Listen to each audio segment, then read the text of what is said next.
Hello ఎవరు? ఏంది? నా ఫోన్కు వాట్సాప్లో లింక్ పంపించిర్రా? అది ఓపెన్ చేసి ఓటీపీ చెప్పాలనా? చెప్తే ఏమవుతుంది? ఏంది? ₹1,00,000 గిఫ్ట్ వస్తుందా? అంటే నాకే ఎందుకు ఇస్తున్నారు సార్ మరి ఆఫరు? ఓహో, లక్కీ డ్రాలో నా పేరు వచ్చిందా? నీ లక్కీ డ్రా నగ్గిల పెట్ట నన్నే మోసం చేద్దామని చూస్తుర్రా బద్మాష్. అన్నా చూసిన రానోళ్ళ ఈనాడు మా సైబర్ కేటుగాళ్ళు ఎట్లా మోపైర్రో, లింకులు పంపుడు పైసలు కొట్టేసుడు ఇదే పని పెట్టుకున్నారు. అగో బిడ్డ పెళ్లికని దాచుకున్న పైసలు అన్నీ ఊడ్చి పాడేసిరట గీ అన్న అకౌంట్లకి వెళ్ళి. అయ్యయ్యో, అన్యాయం పాడైపోను. 1000 కాదు, 10,000 కాదు, 1,00,000 కాదు, ఏకంగా 4,16,000 రూపాయలను ఒట్టిగా కట్నం చదివించినట్టు కట్టకపోయిరట సైబర్ కేటుగాళ్ళు గీ అన్నయ్య. నిజామాబాద్ జిల్లా డొంకేశ్వర మండలం గంగా సముద్రంలో ఉంటాడు ఈ ముత్యం రెడ్డి అన్న. బిడ్డ పెళ్లి కోసం పోగేసుకున్న పైసలను మొత్తం ఊడ్చిపాడేసిరట ఇవలో సైబర్ దొంగలు. మొన్న 10వ తారీఖు నాడు ఏదో తెలియని నెంబర్కి వెళ్ళి ఫోన్ వచ్చిందట. హలో ఎవరు అని ఎత్తితే వాడేదో ఇందులో మాట్లాడి పాడేనట. నీ వాట్సాప్ కు లింక్ వచ్చింది చూసినావా అని అడిగితే అర్థమైందో కాలేదో దాన్ని ఓపెన్ చేసినట.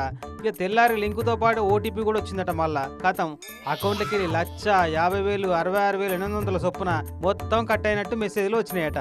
ఇగో మెసేజ్లు చూడు, ఇవి కాక ఇంకో 2,00,000 రూపాయలు కూడా పోయినాయట. కానీ మెసేజ్ రాలేదట.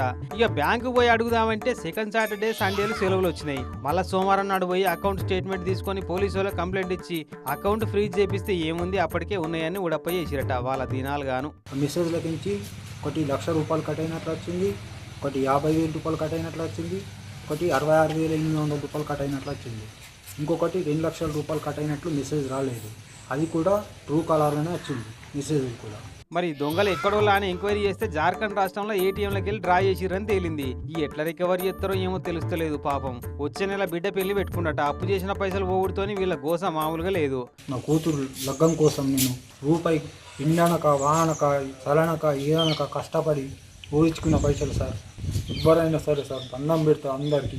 కానీ టెక్నాలజీ పెరిగి డిజిటల్ పేమెంట్లు ఎత్తున్నందుకు సంబరపడాలనో సైబర్ దొంగల చేతిలో మన జుట్టున్నందుకు బాధపడాలనో తెలుస్తలేదు. పాడైపోను విరుగుట కొరకే అని ఎందుకన్నారో గానీ ఒక్కో పారికి ఇసుంటి సైబర్ మోసాలను చూస్తుంటే అది కరెక్టే అనిపిస్తుంటది.